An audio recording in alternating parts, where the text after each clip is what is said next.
Hello CAD users and welcome to the 5th episode of Did You Know for RealCAD, ArborCAD, LANDWorksCAD and any RealCAD product.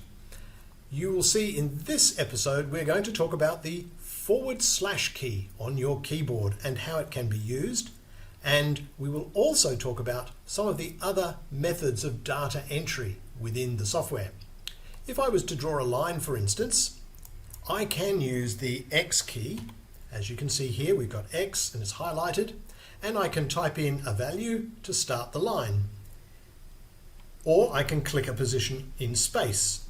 If I click here, I press X on the keyboard. I've now got X here. I now want to type in a value, and I might type in 20,000 and press enter. I've got a line that is 20,000, in this case millimeters long and to the right. If I press Y on my keyboard, you will see the Y is now highlighted. I can press 10,000 and enter, and my line is drawn 10,000 in the positive or up direction of the Y axis. However, this isn't always a natural way to be drawing. So a lot of the times it's easier to press the / key on your keyboard. I've just pressed the / key, and you'll notice that now this is showing the / and we're ready to type in a value for drawing. I might type in 20,000, and now I'm drawing a line that I know is 20,000 long, and it follows wherever my cursor is located. So I could, for instance, come and snap to this point, knowing that this line that I'm about to draw is fixed at 20,000, but directly pointing at this point.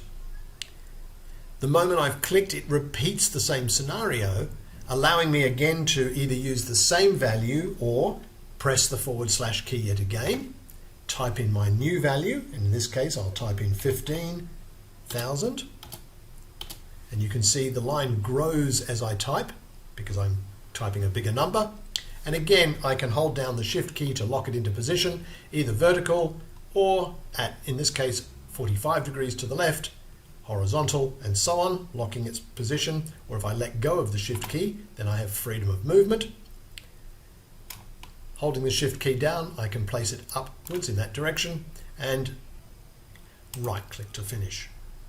You can do the same thing for moving objects, but be careful. After you've used this particular function, the lock, which locks this value in position, will remain locked, and you might wonder why things aren't acting the way you would expect them to. For instance, if I now select this, it's now moving around as if it's going around in a circle that is 15,000 millimeters large.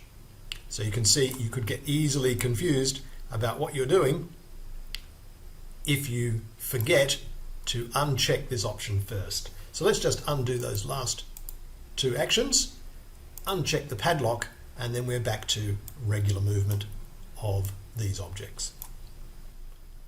Hope you can join me next time for episode 6.